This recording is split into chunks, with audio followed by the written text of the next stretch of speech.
Goeiemôre, baie welkom by vanoggend se saamwees. Ek vertrou dit gaan met jou goed, so op hierdie môre. Ek wil graag sommer vir jou vra, as jy nou vanoggend, as ons dalk mekaar nie ken nie, sou voorstel aan my, hoe sou jy jouself voorstel? Wie is jy?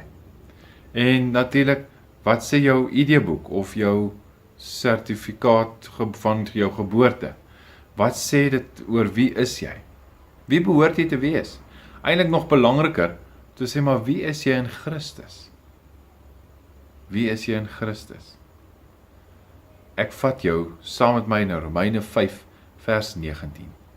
Soos baie deur die ongehoorsaamheid van een mens sondaars geword het, so ook sal baie deur gehoorsaamheid van die een mens vrygespreek word.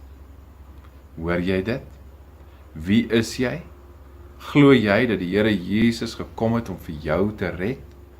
Glo jy dat hy in jou plek vir jou sonde gesterf het? Glo jy? Dit beteken dat jy die reg gekry het om ook om aan te neem en sy kind te word. Sy kind genoem te word. Dis jou identiteit. Mag ons dit leef. Mag hierdie lydenstyd wat ons ook nou deurgaan opnuut vir jou 'n nuwe betekenis gee oor wie jy is. Ek dink sommer dadelik weer aan vraag 2 van die Heidelbergse Katekismes.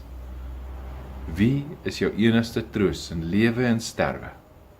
En my antwoord is dadelik dat ek in Jesus Christus behoort. Ek behoort aan hom. Hy het my vrygespreek. En daarom is ek kind van God.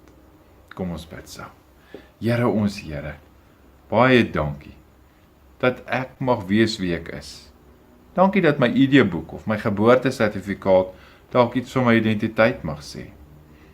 Maar dankie ook dat ek mag weet dat die verlossing wat ek verkry deur Jesus Christus, wat my verlos het van my sonde, hy wat die hoogste offer vir my gebring het, dat dit so mag wees, dat ek mag weet, ek is vrygespreek, en ek die voorreg mag hê, om u kind genoem te word.